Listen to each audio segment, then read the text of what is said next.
than, well, here. Because here is temporary, and heaven and hell are permanent. Let's talk about three heavens. Let's talk about the way the Jews and the Christians of Jesus' time thought of the world. Cosmology, if you will, which has nothing to do with makeup. They saw the entire universe as the earth, the ground, and three heavens. Three heavens. That's what Paul means in 2 Corinthians chapter 12, verse 2. In 2 Corinthians chapter 12, verse 2, it says this: I know a man in Christ who 14 years ago, whether in the body I do not know or out of the body I do not know, God knows, such a man was caught up to the third heaven. Third heaven. So we've got earth and three heavens. That's how they saw the entire universe. Now, thanks to fanciful literature, Dante's, we come up with 7 levels of heaven and 9 levels of hell. While 3 heavens is biblical, 7 levels of heaven and 9 levels of hell are manufactured. Those are made up. They are a story device in fiction. There is not 7 levels of heaven. And if you are super, super good, you'll go higher up in the skyscraper of heaven and you'll have a better view. All of that is nonsense. If you're really, really bad, you'll go down, down, down, down, and you'll be in the deeper levels of hell, as if there are worse places to be than hell. All fiction.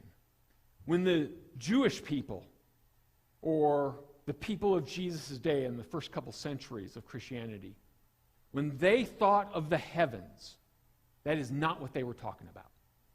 They thought of the earth and 3 heavens. The first heaven is the sky, where birds fly and smog dwells, where if you're lucky, your Delta flight won't get canceled, and you'll be able to be in the first heaven. So you throw a football in the first heaven.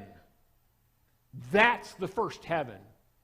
The second heaven is then what we would call space, the final frontier, where no one... Oh, wait, no, I'm sorry. I was going somewhere else. Space, where the moon is, where the planets are, where the sun is and stars, and that's the second heaven. So if airplanes fly in the first heaven, then Apollo and the moon landing all happen in the second heaven. The second heaven is for astronauts. So the first heaven is for flying on an airplane. The second heaven is for astronauts going out into space. And then this third heaven is the throne of God.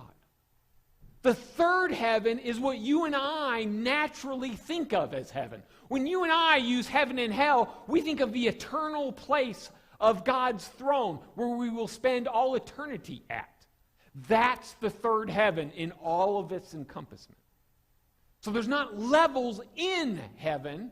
What we call heaven is the third heaven. So when Paul is writing 2 Corinthians chapter 12, he is talking about somebody that had an out-of-body experience and went before the throne of God in heaven. The third heaven. When I die, I will go to the third heaven and meet the saints that have preceded me and wait for the saints who will be joining me. I assume there'll be fat-free bacon in there. Right? Third heaven. So when Jesus is talking about ascending and descending from